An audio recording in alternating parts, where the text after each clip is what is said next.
Assalamualaikum warahmatullahi wabarakatuh. Jumpa kembali bersama saya Muhammad Suef. Pada kesempatan kali ini kita akan membahas mengenai bab induksi matematika. Di video sebelumnya sudah kita bahas materi pertama yaitu definisi dan notasi sigma. Maka di video kali ini akan kita bahas materi yang kedua yaitu sifat notasi sigma. Oke, sifat notasi sigma yang pertama yaitu jika ada sigma C itu merupakan konstanta ya. Jadi konstanta itu merupakan suatu bilangan. Bisa 1, 2, akar 3, minus 5, dan seterusnya ya. Intinya dia suatu bilangan terserah. Atau bisa juga C ini berupa suatu huruf. Misalkan huruf selain I ya. Jadi huruf selain variabel inputannya. Bisa K, bisa A, bisa D, dan seterusnya ya. Sekali lagi huruf selain I. Maka jika ada sigma, konstanta rumusnya adalah batas atas ini ya. Batas atas dikurangi batas bawah yang ini ditambah 1 dikali konstanta itu sendiri yaitu C. Nah, sebagai contoh misalkan ada sigma 2. Nah, 2 ini kan bilangan, maka termasuk ke dalam konstanta. Maka dia berlaku rumus ini, yaitu menjadi batas atas 200 ya, dikurangi batas bawah 21, ditambah 1 dikali konstanta itu sendiri, yaitu 2. Sehingga dapat kita peroleh 200 dikurangi 21 ditambah 1 sama dengan 180, dikali 2 sama dengan 360. Dengan demikian dapat kita peroleh sigma 2 untuk I dari 21 sampai 200 itu sama dengan 360. Di video sebelumnya sudah pernah saya sampaikan terkait dengan definisi sigma. Nah, ini kalau misalkan kita definisikan, yaitu kita jabarkan ya, sama dengan 2 ditambah 2 ditambah 2 terus sampai 200. Nah, ini maka akan panjang sekali, akan banyak sekali. Dengan adanya sifat ini, maka tinggal kita masukkan rumusnya, langsung kita peroleh 360. Jadi sebenarnya adanya sifat-sifat ini itu untuk mempermudah pekerjaan kita ya. Jadi kita tidak perlu menggunakan definisi lagi. Cukup menggunakan sifat-sifat yang rumus-rumus cukup menggunakan rumus-rumus yang ada pada sifat-sifat notasi sigma ya. Oke, selanjutnya misalkan contoh yang kedua. Misalkan diberikan sigma K sama dengan 90, maka dapat diperoleh nilai K yaitu, nah, kalian perhatikan K di sini merupakan suatu huruf. Dia bukan I. Maka ini juga termasuk ke dalam konstanta. Maka kalau ada sigma konstanta, juga berlaku rumus ini ya. Sehingga kalau ini kita jabarkan menjadi batas atas dikurangi batas bawah ya. Batas atas dikurangi batas bawah ditambah 1 dikali konstanta itu sendiri yaitu K. Jadi sekali lagi mengikuti rumus ini ya. Nah, dia sama dengan 90. Kemudian 30 dikurangi 1 ditambah 1 sama dengan 30 kali K sama dengan 90. Nah, ini yang mau kita cari itu kan nilai K. Maka 30-nya ini harus habis. Supaya habis, maka kedua ruas kita bagi 30. 30K dibagi 30 sama dengan K. Kemudian 90 dibagi 30 sama dengan 3. Sehingga dapat kita peroleh K-nya sama dengan 3 ya. Nah, sekali lagi, jika ada sigma konstanta, maka berlaku rumus batas atas dikurangi batas bawah ditambah 1 dikali konstanta itu sendiri.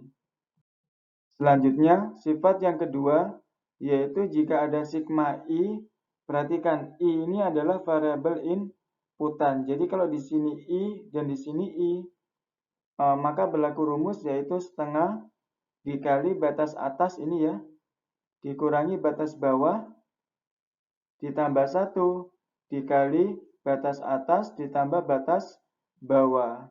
Sekali lagi ini berlaku untuk sigma I. I itu merupakan variabel inputan. Di sini nggak boleh 2I, nggak boleh 1 plus. I plus 1, nggak boleh I pangkat 2, nggak boleh. Di sini hanya I saja ya. Sebagai contoh, perhatikan di sini ada sigma K. Di sini variabel inputannya K. Di sini K, di sini K. Sama halnya di sini I, di sini I. Maka ini juga berlaku sifat yang kedua ya, yaitu menggunakan rumus ini. Sehingga kalau kita jabarkan menjadi setengah dikali batas atas dikurangi batas bawah ini ya. Batas atas dikurangi batas bawah ditambah 1 dikali batas atas ditambah batas bawah. Kemudian sama dengan setengah 200 dikurangi 21 ditambah 1 sama dengan 180 dikali 200 tambah 21 sama dengan 221. Kemudian dapat kita peroleh setengah dikali 180 sama dengan 90 dikali 221 sama dengan 19.890. Dengan demikian dapat kita peroleh sigma K untuk K-nya dari 21 sampai 200 itu nilainya sama dengan 19.890. Sekali lagi kita tidak usah capek-capek menjabarkan ya menggunakan definisi sigma, tapi kita langsung saja menggunakan rumus dari sifat yang kedua. Selanjutnya sifat yang ketiga. Perhatikan di sini ada sigma konstanta dikali UI. Nah, kalau ada perkalian dengan konstanta, fokus ya, operasinya harus perkalian. Kalau ada perkalian dengan konstanta, maka konstantanya ini bisa pindah ke depan. Nah, sehingga yang dalam tinggal UI. Yang awalnya C kali UI, C-nya pindah ke depan, maka yang dalam tinggal UI ya. Sebagai contoh misalkan sigma 3I. 3 ini merupakan konstanta. Ini kan I-nya dikali 3. Operasinya sudah perkalian, 3-nya konstanta ya. Maka konstantanya ini bisa pindah ke depan menjadi 3 dikali sigma I. Nah, untuk sigma I itu sendiri, kita bisa menggunakan sifat yang kedua, sigma I di sini I ya. Nah, ini kan sigma I di sini I. Maka ini bisa menggunakan sifat yang kedua, rumusnya yaitu ini. Nah, rumusnya tinggal ngikutin ini ya. Yaitu sama dengan 3 dikali fokus yang ini berubah menjadi ini. Nah, yaitu ini tuh berdasarkan sifat ini ya, sekali lagi ya. Nah, ini rumusnya ya. Yaitu setengah dikali batas atas 50 dikurangi batas bawah 1 ditambah 1 dikali batas atas ditambah batas bawah ya. Sehingga dapat kita peroleh 3 dikali setengah 50 min 1 tambah 1 sama dengan 50 dikali 50 tambah 1 sama dengan 51. Sehingga dapat kita peroleh 3 dikali setengah dikali 50 dikali 51, hasilnya adalah 3825. Dengan demikian diperoleh sigma 3I untuk I-nya dari 1 sampai 50. Itu nilainya sama dengan 3825. Selanjutnya sifat yang keempat. Di sini ada operasi penjumlahan ya. Kalau tadi kan operasinya perkalian. Nah, di sini operasinya penjumlahan atau pengurangan, bisa plus, bisa minus. Nah, kalau operasinya penjumlahan atau pengurangan, maka berlaku sifat SCTV, yaitu 1 untuk semua.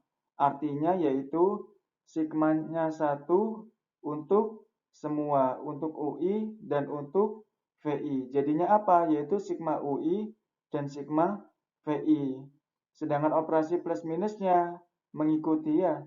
Kalau di sini plus, pasti di sini jadi plus. Kalau di sini negatif, maka di sini negatif. Sekali lagi, sifatnya kalau terhadap operasi penjumlahan atau pengurangan, yaitu SCTV, sigma 1 untuk semua, sigma UI, sigma VI. Sebagai contoh, misalkan ini ya. Nah, ini ada operasi penjumlahan. Operasi penjumlahan dan di sini ada 2i, di sini ada 3. Maka sigmanya ini berlaku untuk 2i dan berlaku untuk 3, yaitu menjadi sigma 2i ditambah sigma 3. Kalau ini ditambah ya, jadi tinggal mengikuti saja. Nah, kemudian i-nya ini kan dikali 2. dikali 2. 2 itu adalah konstanta. Dikali konstanta. Kita bisa mengikuti sifat yang ketiga. Konstantanya bisa pindah ke depan. Nah, maka 2-nya ini bisa pindah ke depan. Jadi seperti ini ya. 2, dalamnya tinggal I. Sigma 3-nya tetap. Kemudian di sini ada sigma I, di sini I. Maka bisa kita gunakan sifat yang kedua. Kalau ada sigma I, rumusnya ini ya. Kemudian di sini ada sigma konstanta. Nah, sigma konstanta bisa menggunakan sifat yang pertama. Rumusnya ini ya. Sehingga pertama ini dulu ya. Kita jabarkan menggunakan sifat yang kedua menjadi setengah dikali batas atas dikurangi batas bawah ini ya. Batas atasnya 50, batas bawahnya 1. Ditambah 1 dikali batas atas ditambah batas bawah. Nah, ditambah sigma konstantanya dijabarkan menggunakan sifat yang pertama. Ini ya. Nah, yaitu batas atas dikurangi batas bawah ditambah 1 dikali konstanta itu sendiri, yaitu 3. Sehingga dapat kita peroleh 2 dikali setengah sama dengan 1. Nah, satunya tidak usah ditulis ya. Kemudian 50 dikurangi 1 tambah 1 sama dengan 50. Dikali 50 tambah 1 sama dengan 51. Ditambah 50 dikurangi 1 tambah 1 sama dengan 50 dikali 3. Kemudian 50 dikali 51 sama dengan 2550. Ditambah 50 dikali 3 sama dengan 150. Sehingga dapat kita peroleh 2550 ditambah 150 sama dengan 2700. Dengan demikian dapat kita peroleh sigma 2i plus 3 untuk i-nya dari 1 sampai 50 sama dengan 2700. Selanjutnya, perhatikan contoh yang ke-6. Misalkan diberikan sigma pi sama dengan 35, maka dapat diperoleh nilai dari sigma 2 min pi yaitu, nah, ini sigma 2 min pi. Perhatikan di sini operasinya pengurangan. Operasinya pengurangan maka berlaku sifat nomor 4 ini ya. Berlaku sifat nomor 4. Jadi di sini ada 2, di sini ada PI. Maka sigmanya ini berlaku untuk 2 dan berlaku untuk PI ya. Jadinya apa? Sigma 2 dikurangi sigma PI. Sekali lagi negatifnya ini mengikuti ya. Nah, 1 untuk semua ya. Jadi sigma 2 sigma PI. Selanjutnya, di sini ada sigma konstanta. Nah, kalau sigma konstanta maka berlaku sifat yang pertama, sigma konstanta ya, yaitu rumusnya ini. Sehingga ini kalau kita jabarkan menjadi batas atas 50 dikurangi batas bawahnya 1 ditambah 1 dikali konstanta itu sendiri yaitu 2. Dikurangi sigma PI-nya berapa? Di soal sudah diberikan sigma PI-nya adalah 35. Jadi sigma PI-nya sama dengan 35 ya. Kemudian 50 dikurangi 1 tambah 1 sama dengan 50. Dikali 2 sama dengan 100. Dikurangi 35. Dikurangi 35 sama dengan 65 ya. Sehingga dapat kita peroleh sigma 2 min PI untuk I-nya dari 1 sampai 50 sama dengan 65. Dengan menggunakan gabungan sifat nomor 4 dan sifat nomor 1 ya. Selanjutnya sifat yang kelima. Perhatikan di sini sama-sama UI-nya ya. Nah, di sini sama-sama UI-nya. Yang kalian perhatikan itu batasnya. Di sini batasnya dimulai dari N sampai P. Setelah P dilanjut P plus 1 sampai M. Jadi batasnya ini berlanjut. Sekali lagi dari N sampai P dilanjut P plus 1 sampai M. Maka batasnya bisa kita ringkas, yaitu dari N sampai M. Ini ya, dari N sampai M, UI. Nah, dalamnya ini harus sama ya. Dalamnya harus sama, yaitu UI. Jadi sifat yang kelima ini adalah meringkas batas. Dengan syarat batasnya itu harus berlanjut. Sekali lagi dari N ke P. Setelah P berlanjut P plus 1 sampai M ya. Sebagai contoh, misalkan sigma I dari 1 sampai 30, ini sigma I 31 sampai 50. Dalamnya sama-sama 2I min 1 ya. Nah, kalian perhatikan batasnya 1 sampai 30. Setelah 30 yaitu 31 sampai 50. 10. Batasnya berlanjut ya. Sehingga dapat kita ringkas menjadi 1 sampai 50. Ini ya. 1 sampai 50 dalamnya tetap 2 I min 1 ya. Selanjutnya contoh yang ke-8. Misalkan, nah ini. Tadi kan batasnya dari yang seperti ini kita ringkas ya. Atau bisa juga gini. Batasnya yang awalnya sudah ringkas, kita bagi 2. Nah, bagi 2 seperti ini. Jadi misalkan ini. Sigma I-nya dari 1 sampai 50, batasnya ini sudah ringkas. Mau kita pecah menjadi 2 bagian, yaitu dari 1 sampai 29, kemudian dilanjut 30 sampai 50 ya. Jadi sekali lagi yang awalnya 1 sampai 50, kita pecah menjadi 1 sampai 29, dilanjut 30 sampai 50. Yang mana dalamnya ini tetap, yaitu I kuadrat plus 2I ya. Jadi yang awalnya batasnya sudah ringkas, mau kita pecah seperti ini boleh. Asalkan batasnya nyambung ya.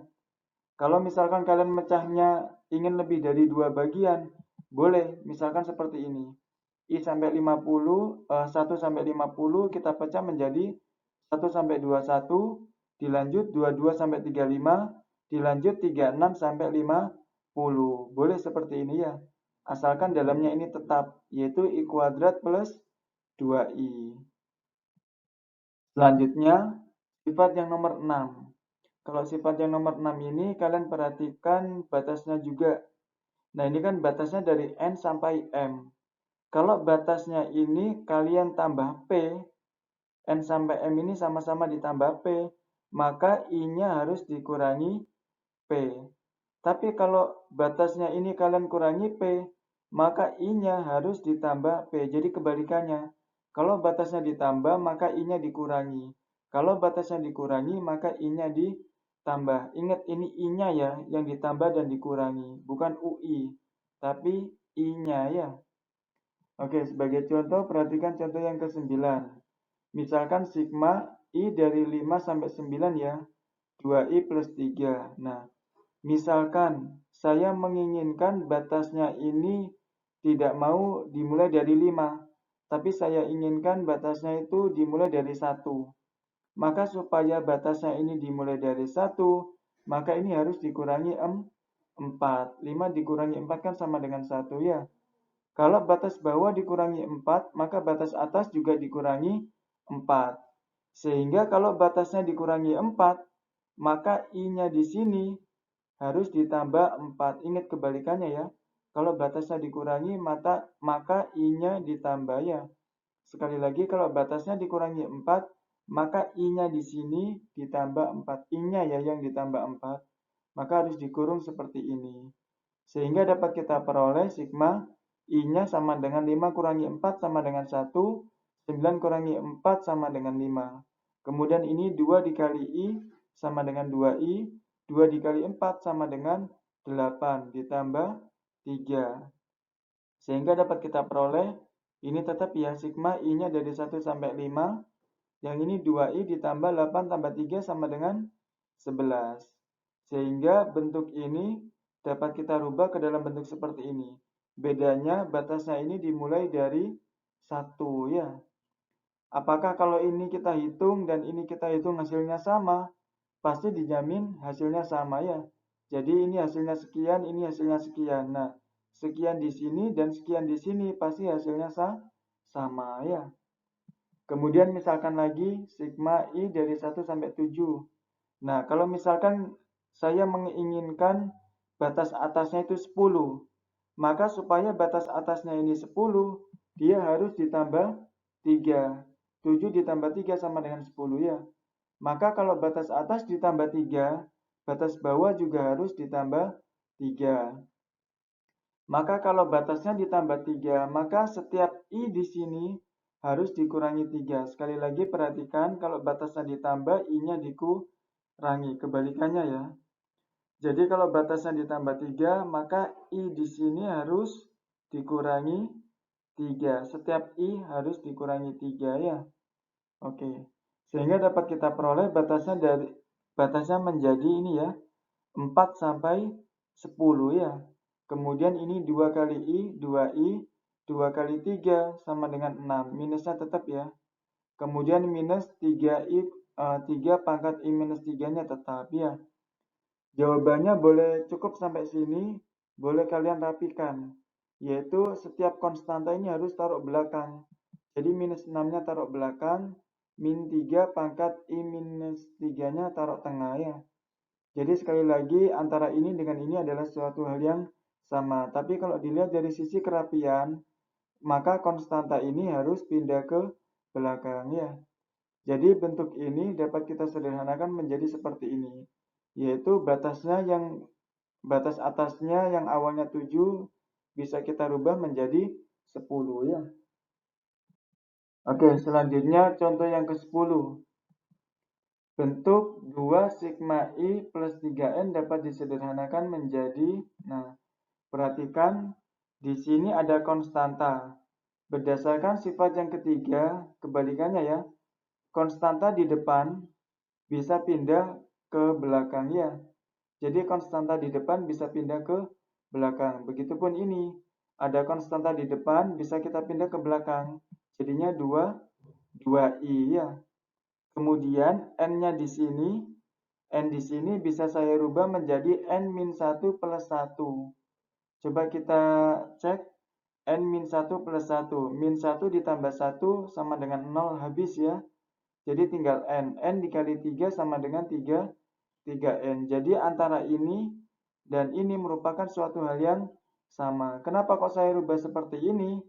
Supaya ini bentuknya sama dengan ini. Nah, yaitu M-N plus 1. M-N plus 1. Dalam hal ini M-nya sama dengan N, N-nya sama dengan 1 ya. Nah, 3 ini sebagai C-nya. Sehingga kalau bentuknya seperti ini, dapat kita rubah ke dalam bentuk sigma menjadi seperti ini ya. Oke, sehingga ininya tetap ya. Nah, bentuk ini dapat kita rubah menjadi sigma. I-nya dari 1 sampai N ya. Sekali lagi N-nya 1, M-nya N. Ini ya. Batas atasnya N, batas bawahnya 1. C-nya 3 ya. Kemudian ini kan sama-sama sigma I dari 1 sampai N, sigma I dari 1 sampai N. Sigmanya sama, maka dapat kita gunakan sifat yang keempat. Nah, kalau sigmanya sama, maka berlaku semua untuk 1 ya. Nah, semua untuk 1. Ini 2I plus 3 ya. Jadi bentuk 2 sigma I plus 3N ini dapat kita sederhanakan menjadi sigma I dari 1 sampai N 2I plus 3 ya. Nah, jadi sekali lagi ini berlaku sifat bolak-balik ya. Bisa jadi ruas kiri sama dengan ruas kanan atau sebaliknya ruas kanan sama dengan ruas kiri ya. Karena tanda sama dengan itu seperti itu. Ruas kanan dan ruas kiri itu suatu hal yang sama. Bisa ruas kanan menjadi ruas kiri, bisa ruas kiri menjadi ruas kanan. Begitu sebaliknya ya.